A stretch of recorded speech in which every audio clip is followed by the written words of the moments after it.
আসসালামু আলাইকুম রহমতুল্লাহ। আমরা আমাদের আগের ক্লাসে নিট বিক্রয় নিয়ে আলোচনা করেছিলাম। আজকে আমরা এমন কিছু অনুপাত নিয়ে আলোচনা করব যে অনুপাতগুলো বের করতে হলে আমাদেরকে অবশ্যই নিট বিক্রয় বের করতে হবে। আশা করি আপনারা এখন খুব সহজেই নিট বিক্রয়টা বের করতে পারবেন। এখন এক্সামের মধ্যে অনেক বেশি যে এমসিকিউ গুলো আসে যে এই মুনাফার অনুপাত ওই মুনাফার অনুপাত বের করো। এখন যেই মুনাফারই অনুপাত বের করতে বলুক না কেন, জাস্ট ওই মুনাফাটাকে নিট বিক্রয় দিয়ে ভাগ করে দিবেন। যেমন এখানে আপনারা দেখতে পাচ্ছেন যে মোট মুনাফার অনুপাত, যদি মোট মুনাফার অনুপাত বের করতে বলে তাহলে কি করতে হয়? মোট মুনাফাকে নিট বিক্রয় দিয়ে ভাগ করতে হয়।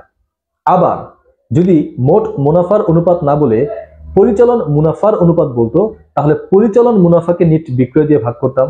অথবা যদি বলতো নিট মুনাফার অনুপাত তাহলে নিট মুনাফাকে আমরা নিট বিক্রয় দিয়ে ভাগ করতাম। যেই মুনাফারই অনুপাত বের করতে বলুক আমাদেরকে অলওয়েজ ওই মুনাফাটাকে নিট বিক্রয় দিয়ে ভাগ করতে হবে।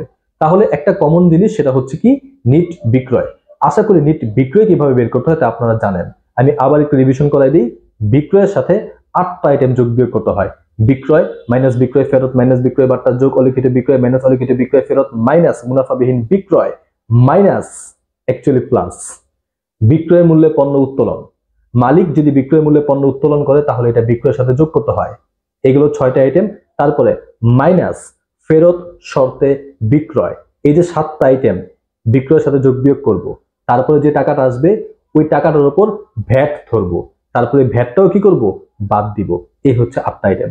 আশা করি নিট বিক্রয়টা আপনারা খুব সহজেই বের করতে পারবেন এবং যেই মুনাফারই অনুপাত বের করতে বলুক ওই মুনাফার অনুপাতটা আপনারা বের করতে পারবেন।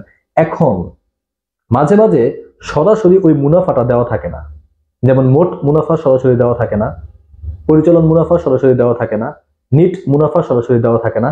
এইগুলো নিয়ে আমরা আমাদের আগামী ক্লাসে আলোচনা করব। Till then take care. আসসালামু আলাইকুম রহমতুল্লাহ।